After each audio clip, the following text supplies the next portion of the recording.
Oui, alors j'ai été coupé parce que tout simplement je n'avais plus de batterie sur mon ordinateur. Vous voyez, comme c'est absolument passionnant. Alors, pour reprendre ce que j'étais en train de dire, j'ai été coupé, j'ai réécouté ce que j'étais en train de dire.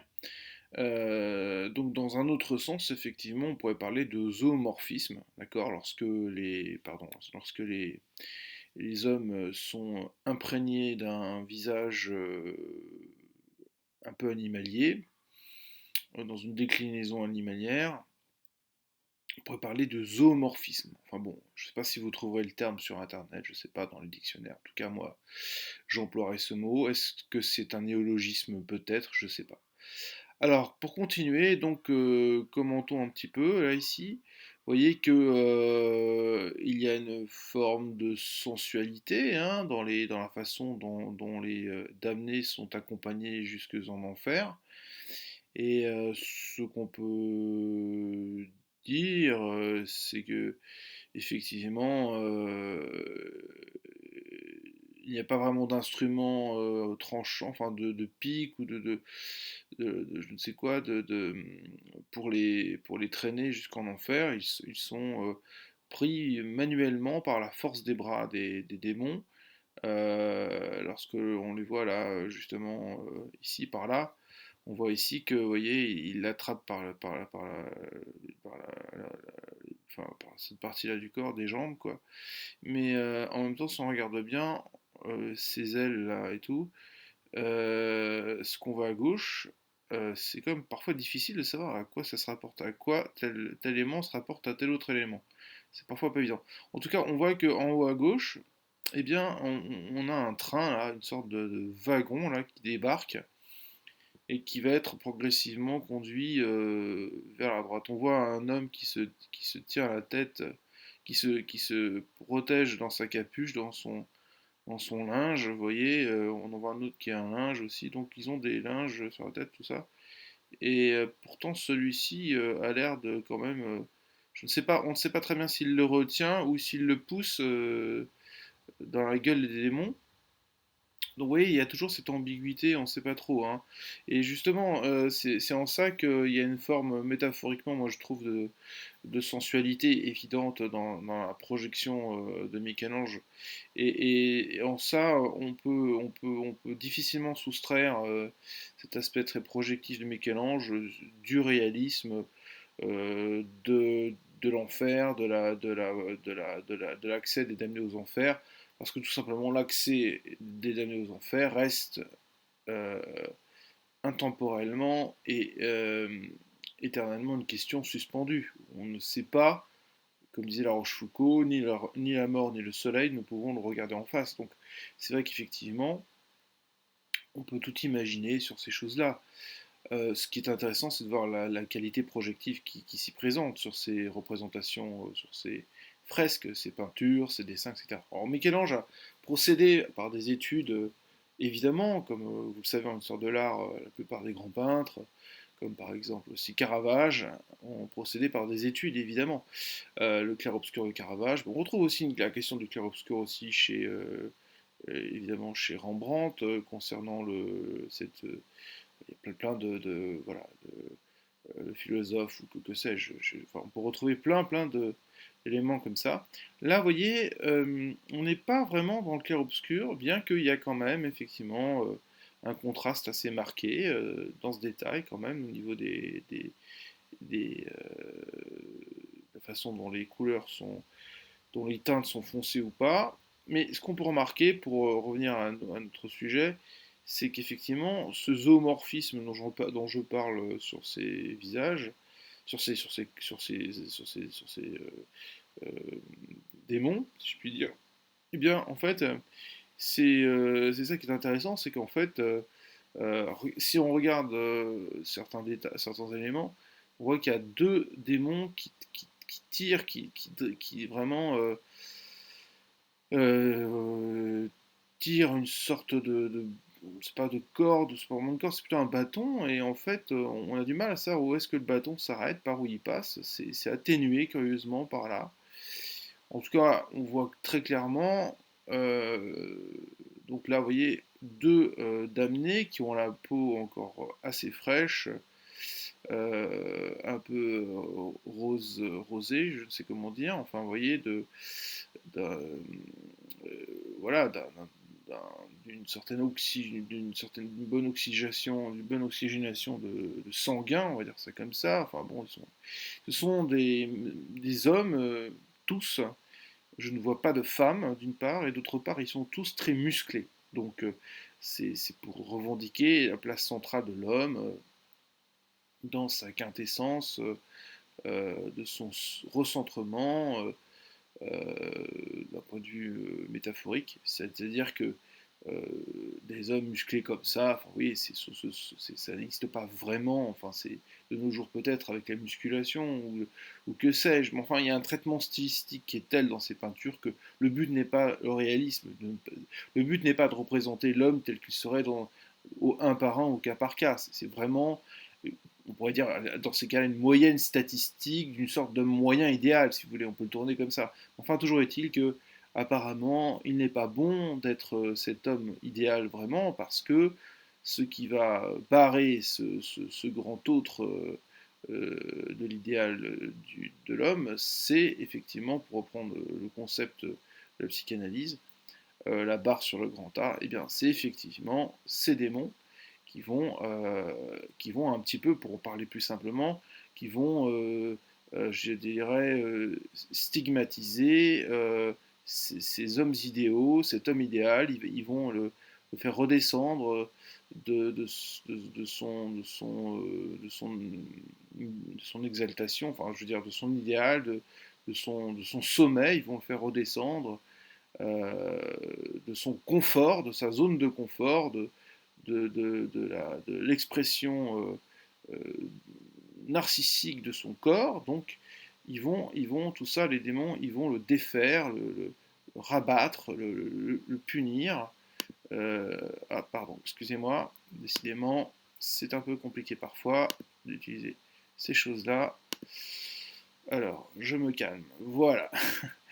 Donc, effectivement, vous voyez que Euh, il y a vraiment plein de démons hein, qui grouillent. Là, on en voit en bas, là, oui. Je vais peut-être décaler cette chose-là qui m'embête un petit peu. Voilà. Donc, on voit des têtes, on voit deux, trois même, une là. Enfin, vous voyez, donc, derrière des démons, c'est un peu l'arbre qui cache la forêt. Hein, c'est un peu le démon qui cache la forêt de démons. Et vous voyez qu'il y a tout ça. Donc, c'est épais, c'est un sacré paquet de démons. Là, on en voit un, par exemple, qui tombe maladroitement en arrière-plan. Et puis, on voit un autre démon vers le fond. Et alors, est-ce que c'est le démon des démons? Est-ce que c'est le diable? Bon, peu importe, hein, rentrons pas dans ces considérations de hiérarchie organisationnelle qui est présente, je sais pas, dans le jugement dernier, peu importe. On va passer à nos détails si vous le voulez bien, je me suis trop retardé sur ce détail. Là, ce sont les anges de l'Apocalypse, oui, les anges de l'Apocalypse, au sens où, vous savez, dans le ciel, il est mentionné que vous entendrez le son des trompettes sonner un certain nombre de fois, un son sourd, très sourd comme ça dans le ciel. Alors, ce qui paraît, il paraîtrait que il y a eu un témoignage, vous pouvez trouver ça sur YouTube, comme quoi il y a eu un son comme ça dans le ciel. Bon, ça c'est on ne peut plus flou, et on ne peut plus tronqué, donc ne vous fiez pas sur le témoignage ou le montage, si c'est le cas, sur YouTube.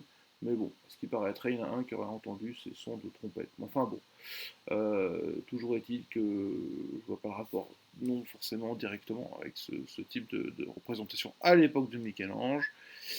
Et donc effectivement, là on est au début de la Renaissance quand même, donc alors l'humanisme commence à trouver une transition, mais on sort du Quattrocento avec Michel-Ange, on sort de Michel-Ange pour aller vers la Renaissance, la fin de la Renaissance, donc vous voyez c'est une période très transitionnelle. Et l'Apocalypse, les littératures d'Apocalypse, c'est la transition, si vous voulez. Hein. Tous les théologiens vous le diront. Il n'y a pas d'impasse, de mur où tout flambe, où tout explose. Non, tout est détruit, tout est rasé. Non, il y a une transition, il y a une transformation des choses. Et puis, ce qu'on peut dire aussi, c'est qu'effectivement, bon, à notre époque, nous sommes dans une époque de transition. On peut dire ça comme ça, pour le parallèle à notre époque. pourquoi pas?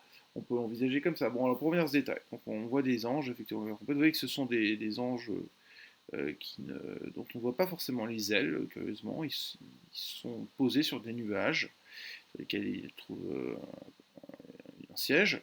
Et vous voyez qu'ils ont souvent les cheveux bouclés, un visage un peu enfantin, légèrement simplifié sur le plan, sur ce plan-là. Et puis, toujours pareil, ils sont assez musclés. Donc là, on a une scène où la lumière est puissante, elle est forte, la luminosité est forte, beaucoup plus forte que dans le détail précédent, vous voyez, qui est vraiment tapis dans l'ombre, hein. Donc voilà, alors ensuite, vous avez là la représentation globale. Alors, ce qu'on peut dire, c'est que moi je ne suis pas spécialiste de l'iconographie religieuse, mais on peut dire que simplement, vous voyez que, eh bien, tout simplement, il y a un monde assez important dans cette fresque, 300 personnes, comme le dit Wikipédia, et on voit toujours, là on voit des corps de femmes, attention, vous voyez que là, par exemple, on voit un corps de femme, à gauche, vous voyez les jambes, la poitrine, on voit un corps de femme. Là aussi, on voit une femme aussi. Le jugement dernier, bah, c'est clairement soit vous allez au paradis, soit vous allez en enfer. Mais en tout cas, là, c'est difficile de situer cette dualité, si je puis dire. C'est compliqué parce que la dualité, on ne la voit pas trop, là, c'est un peu délicat. Enfin, on voit la présence de femmes, hein, quand même, là aussi à droite aussi. On voit une présence de femmes aussi, vous voyez. Quoique cela peut être un homme. Enfin, justement, c'est cette ambiguïté homme-femme aussi, des femmes assez musclées, des hommes musclés. Enfin, vous voyez que c'est spécial, hein, Michel-Ange. On trouve des vieillards musclés. Vous voyez, celui-là, ce vieillard, il est très musclé, hein. Bon, voilà, on a vu les anges musclés. Enfin, ils ont tous un corps, j'allais dire, idéal, moyen. Alors on va procéder à un autre détail, ben non, celui-là on l'a déjà vu, sauf que voilà, là il a été photographié dans une couleur plus authentique, dans une luminosité plus propre, plus proche de celle qui est originale, de l'original. Donc ça on l'a déjà commenté, vous voyez que bon voilà, hein, il n'y a pas d'autre chose pour moi à dire dans le temps qui m'est imparti dans cet exposé de par l'enregistrement et le poids du fichier numérique que cela constitue. Donc voilà, je ne vais pas alourdir les choses. Vous trouverez de vous-même plein d'autres éléments à dire, j'en suis certain. Voilà, on voit les. Voilà, donc là ça a été photographié d'une manière plus. Peut-être non, avec un autre filtre. En tout cas, le filtre est sombre. Alors c'est difficile à dire, j'ai dit tout à l'heure la luminosité est plus forte. Je pense que là elle est déformée, la luminosité de la part de mon appareil photo, de mon téléphone. Donc, bon, qu'y a-t-il à redire? Difficile après de s'y retrouver pleinement. On voit simplement que les trompettes correspondent à un instrument de nos jours, vous savez, qui est en forme de. C'est un instrument, je crois, australien. Enfin, c'est un instrument qui concerne euh, soit les aborigènes, soit les peuples du Pacifique. En tout cas, un instrument exotique, extra-européen, extra-occidental et qui a été ensuite importé en Occident. Et c'est un instrument comme ça qui est une sorte de trompette. Enfin, en tout cas, on souffle dedans, ça produit un son long et lancinant, mais en tout cas qui n'a rien à voir avec ces trompettes des anges, qui là produit un son assez sourd, avec une tonalité, une note assez grave. Euh, c'est presque un La assez grave. Et d'ailleurs, euh, effectivement, enfin, voilà, on peut entendre, on peut se représenter ce son. Je trouverai un moyen peut-être de vous le représenter. Mais voilà, donc c'est bien une trompette, hein, qui n'a pas d'équivalent en tant qu'instrument sur Terre. Peut-être parce que mécaniquement et physiquement, ça ne pourrait pas marcher, en fait, de reproduire un tel instrument. Ça ne marcherait pas, ça n'aurait aucun intérêt en termes de salles de musique, de pièces de musique. Pour ce qui est de l'acoustique, je pense que ça laisse à désirer. Donc c'est un instrument, là, dans la peinture ou dans l'iconographie religieuse, qui est proportionnel à l'environnement dans lequel il est, c'est-à-dire dans le ciel, comme ça, dans les cieux, avec ces anges qui ont un souffle très puissant, parce qu'il faut quand même beaucoup de souffle pour le côté longitudinal de cet instrument, et de produire un son suffisamment fort, vous imaginez, pour que l'humanité l'entende. Voilà, donc voilà. Donc je vous laisse et je vous remercie beaucoup de m'avoir entendu. Merci bien.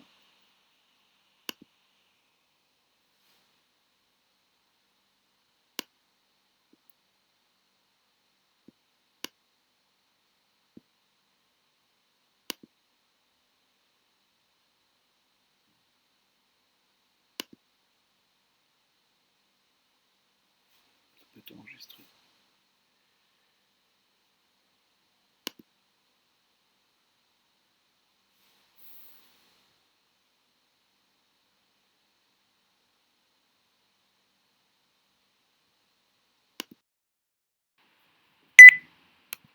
Oui, alors, donc, pour poursuivre sur ce que je disais, donc effectivement, on pourrait parler dans l'autre sens donc de zoomorphisme, c'est-à-dire lorsque le visage, enfin pardon, la physionomie d'un animal est plaquée sur la tête d'un homme, sur le visage d'un homme, sur le visage d'un humain, je veux dire.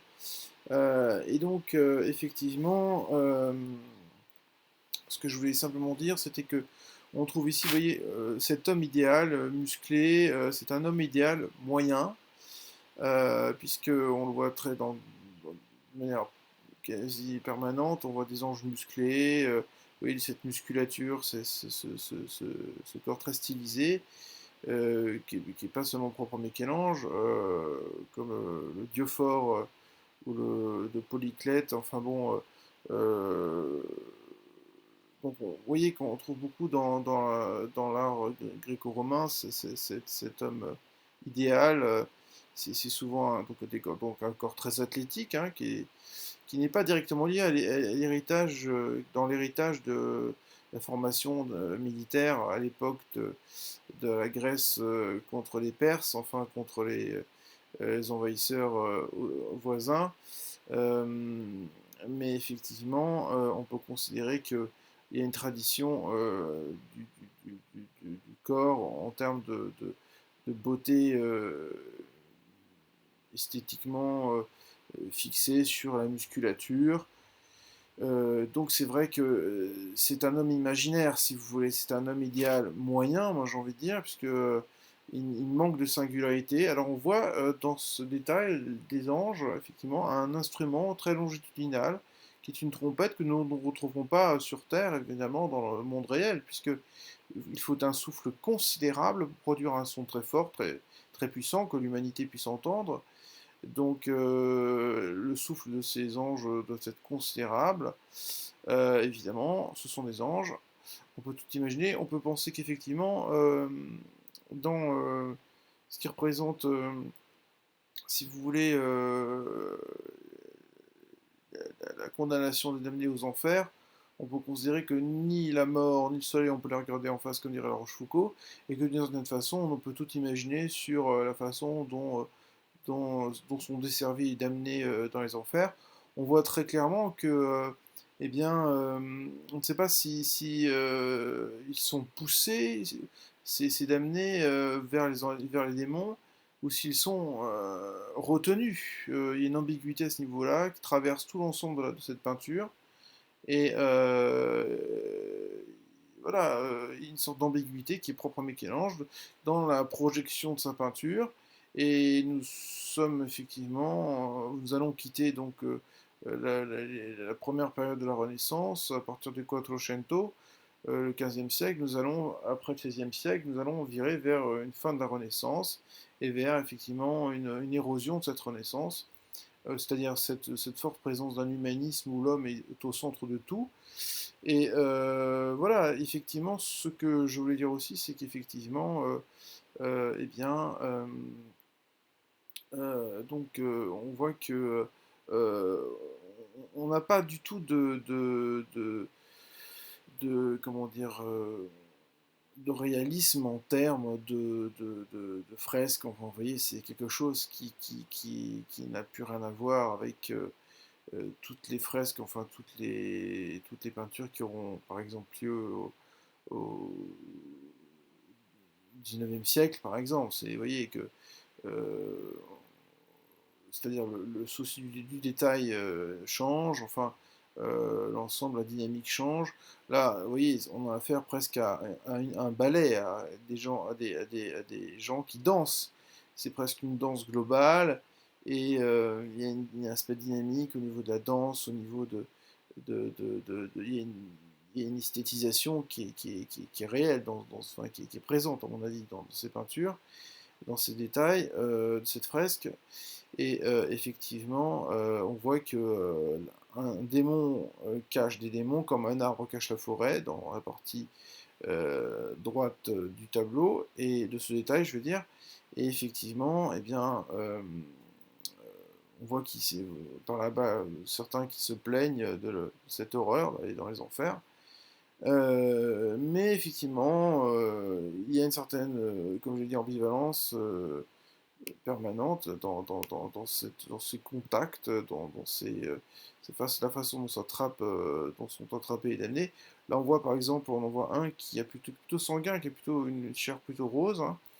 En fait, ben, c'est un peu comme si c'était un corps idéal, justement, qui va être justement descendu de son piédestal, son narcissisme, de sa musculature, de son côté un peu exalté sur le plan de sa musculature, sur ben, euh, voilà, son narcissisme va être redescendu très bas, va être scié complètement. Et donc du coup, c'est un idéal, un peu comme un grand autre imaginaire, ces corps, et ils vont être aussitôt stigmatisés et coupés, attrapés, capturés,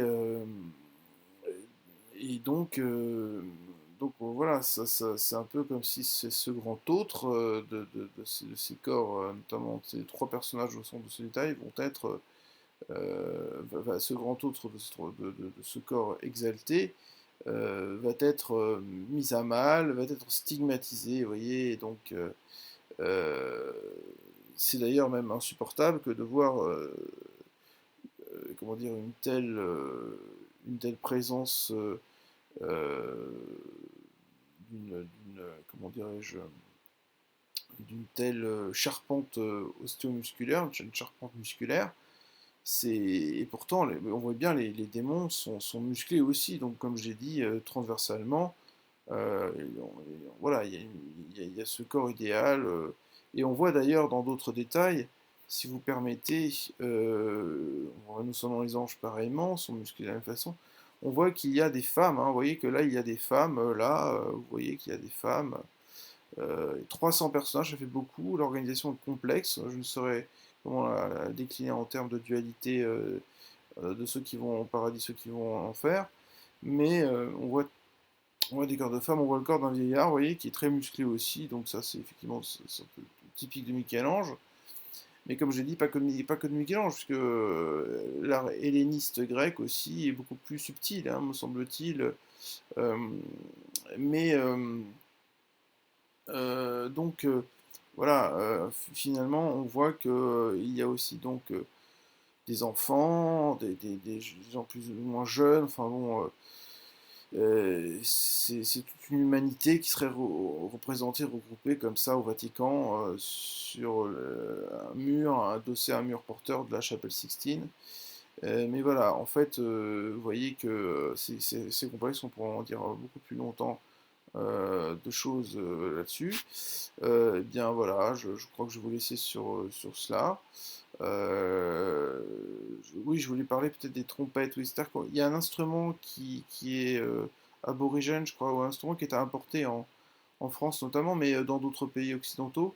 On souffle dedans, vous savez, c'est en bois, c'est une espèce de tube qui est un peu stylisé, mais on souffle dedans, ça produit un son lancinant et sourd, mais enfin, avec pas un souffle très important. Là, on a vraiment affaire à une trompette, hein, attention, hein. C'est plutôt, on a l'impression d'un cuivre, donc c'est un vent, comme un instrument en bois, mais là, c'est un cuivre, hein, c'est une trompette, donc, comme je vous l'ai dit tout à l'heure, il faut un souffle considérable. On est le jugement dernier, c'est l'Apocalypse, hein, finalement. Donc les quatre cavaliers de l'Apocalypse, évidemment, toute l'iconographie qui va avec, c'est dans le Nouveau Testament, évidemment. L'Ancien Testament présente, comme j'ai dit tout à l'heure, euh, ce qui concerne la question des démons euh, à Sodome, pour ce que je dis tout à l'heure. Et donc, effectivement, Sodome est brûlé, de la même manière que Babylone est brûlée et jugée en 1 heure. Donc, les démons sont ici une métaphore pour moi de, de, ce, qui, de, ce, qui, de ce qui est présent en ville, dans les grandes villes, dans les grandes cités, où effectivement vous avez statistiquement moins de danger, parce qu'il y a plus de monde, mais d'un autre côté, le danger n'est pas pour autant réduit, d'une certaine façon, puisque vous avez une multiplication de la malbouffe, vous avez une multiplication de boutiques qui ont pignon sur rue, donc vous avez de commerçants qui sont plus ou moins honnêtes, mais pour la malbouffe, c'est assez flagrant. Et puis voilà, on peut voir une métaphore, voilà, mais en même temps, là, dans cette scène, notamment celle-ci, euh, on peut dire qu'on peut se faire capturer comme ça par des mondes d'entreprises de malbouffe. Et voilà, et oui, une dimension pour moi un peu sociologique sur un plan métaphorique. Voilà, je voulais ça, et je vous remercie vraiment de m'avoir entendu.